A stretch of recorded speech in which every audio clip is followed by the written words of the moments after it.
बैलगाड्या शर्यतीत एक नावाजलेलं नाव विलास पाटील आपल्यासोबत आहे. माणसाला दोन नाद असतात, एक पायचा आणि एक बैलाचा. हे बैलाचा नाद असलेले आपल्यासोबत आहे विलास पाटील साहेब. विलास पाटील साहेब नमस्कार. तुम्ही या क्षेत्रात कधीपासून आहे, काय सांगू शकाल? या क्षेत्रात सांगायचं झालं तर आमच्या वडिलांच्या हाताला धरूनच मी या क्षेत्रात गेलेलो आहे. जरी कसं त्यांनी नाही नेलं तरी आम्ही दुसऱ्या कोणावर तरी जायला काही वाहनं येणं नव्हती जावा, पण आम्ही 5-6 किलोमीटर चालत जायचो मैदानात. म्हणजे लहानपणापासूनच नाता येऊ. आता बघताय तुम्ही तुम्ही पण लहान होता, आता ते लहान मुलापासून ते म्हातारे माणसांपर्यंत त्यांना एवढी क्रेज काय आहे? का एवढा पैसा भेटतो? का वेळे येतो बैलगाड्या शर्यतीसाठी? का, कशामुळे? आता बघायला गेले तर सर्वत्र ठिकाणी सगळ्यांच्याकडे बैल आहेत, सगळ्यांच्याकडे, गरीब म्हणा मोठे म्हणा सर्व. आणि आता क्रेज झाली अशी की जे व्यापारी लोक आहेत ह्यांनी सुद्धा आपल्या दुकानाचं आपल्या हॉटेलचं नाव करण्यासाठी, म्हणजे नाव करण्यासाठी म्हणजे कसं काय तर त्यातनं हे भेटेल, त्यासनी आउटपुट भेटेल म्हणून त्या नावासाठी, खास नावासाठी त्यांनी बैल घेतले. आज त्यांची बैल पण चांगल्या ठिकाणी आज नाव करतात, म्हणजे चांगलेच पडतात बैल. त्यातून एवढा पैसा भेटतो का बैलगाड्या? पैशासाठी हा नाद नाही, पैशासाठी नाद नाही, ह्या पैशासाठी कोणच नाद करत नाही. नाद कशा? नावासाठी. नावासाठी नाद आहे. आणि मी काय साधारणपणे एखादा बैल सांभाळायचं म्हणलं तर सामान्य माणसाचं काम आहे का, की खूप त्याला खर्च वगैरे आहे? सामान्य माणसं पहिले चांगली सांभाळतात.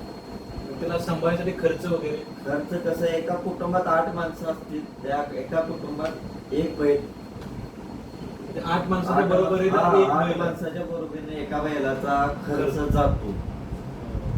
आणि आता बैलगाड्या शर्यत वायदी हा प्रकार आलाय, वायदी, त्याच्याबद्दल तुम्ही काय बोलू शकता? काय हा प्रकार? वायदे हा प्रकार आजकाल ह्यो नवीन पॅटर्न आलाय वायदीचा. म्हणजे काय होतं थोडक्यात की तुमचा नावारूपात बैल पडतोय, मोठे शेठायचा, मी गरीब कुटुंब, एक शेतकरी मुलगा, की माझा बैल चांगला पळतोय, तुमच्या बैलापेक्षाही जास्त पळतोय, पण त्याचा विषय काय होतोय की पहिला तुमच्या बैलावर मला पळालं तर माझं नाव होणार आहे, असा विषय आहे. त्यासाठी आता तुम्ही म्हटला मला की तुमच्या बैलावर पळतो की मला तुम्ही 10,000 रुपये वायदी द्या, नाही तर 20,000 रुपये द्या, तर मी पळू शकतो. पण मला नाव कमवायचं आहे ना, मी तुम्हाला एवढे पैसे देऊ करून तेव्हा तुम्ही मला बैल देणार, मग मी त्या मैदानात उतरणार. बैल जिंकू नाही तर हरू, वायदे हा प्रकार त्याला आधी पोहोचलेलीच असते. त्या बक्षीस काय भेटेल त्यातलं निम्म बक्षीस त्यांना द्यावंच लागतं, ती काय नियमच आहे. जिंकला नाही जिंकला तरी त्याला पैसे द्यायचे पहिले. आणि बक्षीस जिंकले किंवा नाही जिंकले बक्षीसला अर्धी किंमत. बक्षीस जिंकले तर ते अर्ध त्यांना बक्षीस त्यांच्या नावाचं द्यावं लागतं. हा वायदी प्रकार हा बंद झाला पाहिजे असं वाटते मला. नाही, आणि मोठमोठ्या लोकांचे जे नावावर झालेले बैल आहेत त्यांची बैल शर्यती असतात, त्यांच्याच का होतात? म्हणजे ते कधी त्याला शेतकऱ्याबरोबर का नाही तो बैल पळू शकत? आता ह्यो तुम्ही मोठ्या शेत लोकांचाच प्रश्न विचारला, त्यात आता काय बोलायचं. बरोबर आहे तुम्ही म्हणताय, ती मोठ्याच्यातच का प्रश्न, म्हणजे बैल त्यांच्यातच का पडतील. कसं असतंय, त्यांची बैल मोठमोठ्या रकमेला खरेदी केलेली असतात. बरोबर, बैल पण चांगली पळतात, असं नाही की बैल त्यांची पळत नाही, ते बैल पण चांगली पळतात. फक्त त्यांनी पण असं करावं, बैलगाडी क्षेत्रातली शेतकऱ्यांची पण बैल पळते, म्हणजे तळागाळातली पण बैल पळते, त्यांच्यावर पण पळावं. आता देवाचा आमचा बाकासू बैल पळतो, सगळ्यांची बैल घेऊन पळतो, 2 नंबरची 3 नंबरची बैल घेऊन पळतो. बरं बाबा, मी आज आणला एक बैल अक्कलकोट सर्जा म्हणून, बडाव आहे बैल, शेतीची कामं करून बैल पळतो, शेतीची इथून 250 किलोमीटर जातो, शेतीची कामं करतो, पेरणी वगैरे हा आता पेरणी करतोय बैल तिकडे पळून पण. मग हा म्हणजे कसं एक त्याला पण एक उजेडात नव्हता तो बैल, त्याला आपण आता या एक 3-4 महिन्यात आपण त्याला उजेडात आणला.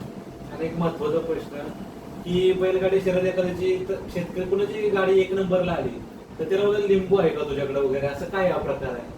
तुला आता गंभीरच प्रश्न विचारला तुम्ही. लिंबू मला पण आता सगळेजण तेच विचारते तुम्ही आता लय स्टॉप मध्ये, तुमचं नाव लयच आता चर्चेत आहे, तुमच्याकडे काय लिंबू आहे का? तुम्ही पण मला तोच प्रश्न विचारला की लिंबू आहे का. हा मग काय प्रकार आहे हा? लिंबू हा प्रकार नाही हो, पारंपरिक चालत आलेले हे एक थोटांड आहे. पारंपरिक काय असेल जी करणार असेल ती फेडतंय.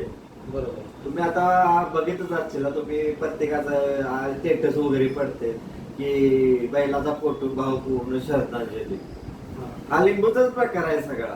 लिंबूचा प्रकार म्हणजे काय, बाकीच काय देवाचं इकडे तिकडे करणे इकडे ते थोडक्यात म्हणजे काय म्हणते त्याला ते काय म्हणते लिंबू अंधश्रद्धा जादू टोना ह्यातला प्रकार आहे. देवाचा ह्यात काही संबंध नाही हो. बरं का. जादू टोना हे प्रकार आहे.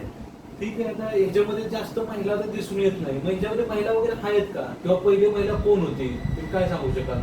हे खवरी मावशी वाटेगावकर, सुशीला सुशीला सुशीला आनंद खवरे. खवरे, हा. ह्या पहिलं. मग त्यांचा या- वारसा वगैरे चालवतोय कोण? त्यांचा वारसा त्यांचा नातू चालवतोय काय भैया ड्रायव्हर वाटेगाव. वाटेगावकर.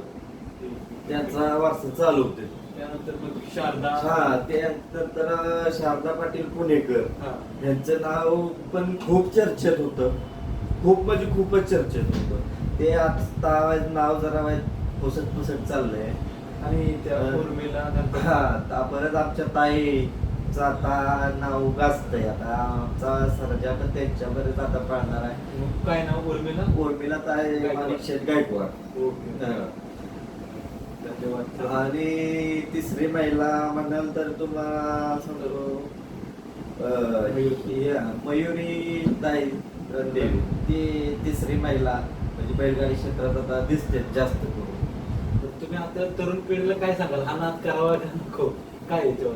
तरुण पिढीला काय सांगायचं आहे, ती तरुण पिढीला हा नाद ऑलरेडी म्हणजे कसं आहे, ज्याला ह्या नादाची खरोखर आवड आहे बाबा त्यात म्हणजे काय ते वाहून घेतात, काय घेतात सगळे म्हणते बैलगाडी नाद हा बेकार आहे की बुडतं माणसं घर सोडून सगळं त्या नादाला बुडतेच. कशामुळे बुडते?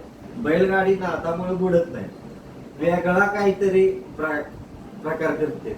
ह्या क्षेत्रात आम्ही आता जवळजवळ आमच्या वडिलांची पिढी गेली या क्षेत्रात. आमची पिढी आता जवळपास आता जाईल सगळी. आम्ही गेलोय का त्यात सगळं का? आम्ही काय बुडलोय का?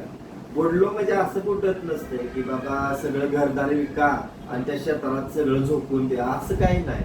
आपल्याला जेव्हा मनापासून वाटतंय की बाबा आपण ह्यो नाद करू शकतो, आपल्याला दिमाग आहे, दिमागाने काम. आज माझ्याकडे पहिलं पळते गोरगरिबांचीच बैल पळते. हा या अक्कलकोट सर्जा बरे की मला एवढं फोन येते की बाबा आमचा पैरा करा, ही करा ती करा, सगळ्यांचे फोन येते. पण आपल्याला जे वाटेल बाबा आपलं मनापासून जो ऐकतोय बाबा आपल्या शब्दावर ज्याचा विश्वास आहे त्याचाच आपण पैरा वगैरे करून देतो. मस्त माझी मुंबईमध्ये ओळख आहे, नाशिकला ओळख आहे, अक्कलकोट तिकडं कर्नाटक तिकडे ओळख आहे, कोकणात तिकडे ओळख आहे, आमच्या भागात सातारा भागात तर सगळीकडे ओळख.